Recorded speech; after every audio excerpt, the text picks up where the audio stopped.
Nescafe 3 in 1 সাথে ঘটি গরম রেসিপি। আসসালামু আলাইকুম প্রিয় বন্ধুরা, বিকাল বা সন্ধ্যা হলেই মনে হয় কি খাবো।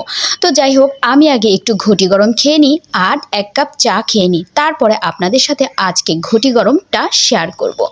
আমি তো খেতে বসে গেছি সন্ধ্যার সময়, আর আমি খেতে বসলে আমার সাথে আমার 2 বাচ্চা একেবারে হত্যে দিয়ে পড়ে যায়। আর ওরা আমার সাথে না খেলে কিন্তু ভালোও লাগে না। মা হয়েছি তো, ওরা জ্বালাবে সেটাও একটু ভালো লাগে, বিরক্তও লাগে আবার ভালোও লাগে।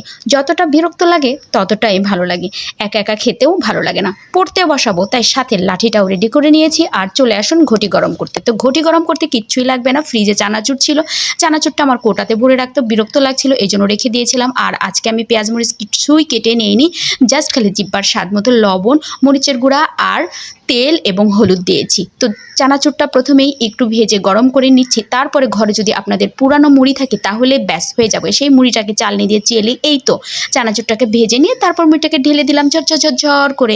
এখন যেটা করতে হবে, জালটা কিন্তু মিডিয়াম থেকে লো দিয়ে আস্তে আস্তে মুড়িগুলাকে খুব সুন্দর করে উল্টে পাল্টে এদিক ওদিক করে ধীরে ধীরে ধীরে একটু সময় নিয়ে ভাজতে হবে, যদি ঘটি গরমটা খেতে চান মজা করে। এই মুড়ি ভাজাটা খেতে কিন্তু অনেক মজা, সত্যি যারা খেয়েছেন তারা তো অবশ্যই জানেন, আর যারা জানেন না তারা বাসি মুড়ি ফেলে না দিয়ে এইভাবে ভেজে খেয়ে দেখবেন, অনেক মজা লাগে। আর সাথে যদি একটু পেঁয়াজ কুচি করে দেন, কাঁচামরিচ গোল গোল করে ভেজে নেন তাহলে আরও ভালো। তো যাই হোক, আমার তো মুড়ি ভাজা হয়ে গেছে, দুপুরে রান্না করতে হবে। তো ওটা ছিল আমার সন্ধ্যার। আর আজকে দুপুরে আমি যা যা রান্না করেছিলাম তাড়াহুড়া করে রান্না করতে বেশ বিরক্ত লাগছিল, কিন্তু যা আমাদের রেগুলার কাজ না করলেই না, তবুও তো রান্না করতে হয়, তাই না বলুন তো? তাই তো আজকে আমি এই তো রুই মাছ রান্না করছি আলু বেগুন দিয়ে। মাছগুলা এদিকে ভেজে রেখে দিয়েছি, আর তরকারিটাও মোটামুটি কষানো হয়ে গেছে, পানি দিয়ে নিব। আর আমি একটু কচুর ভর্তা করব। আজকে দুপুরে আমাদের এগুলাই ছিল। রাত্রে আবার কিছু একটা করতে হবে, রাত্রে আর এটা দিয়ে হবে না, যেহেতু অল্প করে রান্না করেছি। আর মাছটা আমার পরিবারে একবারেই খায়, দ্বিতীয়বার আর কেউ মাছ খাবে না, মাছ কেউ খেতেও চায় না।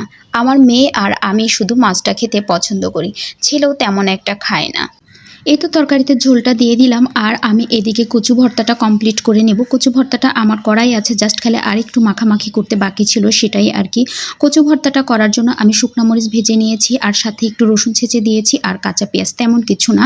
এই জন্য ভর্তার সম্পূর্ণ রেসিপিটা দেখালাম না, কারণ আপুরা ভাইয়ারা তো জানেনি।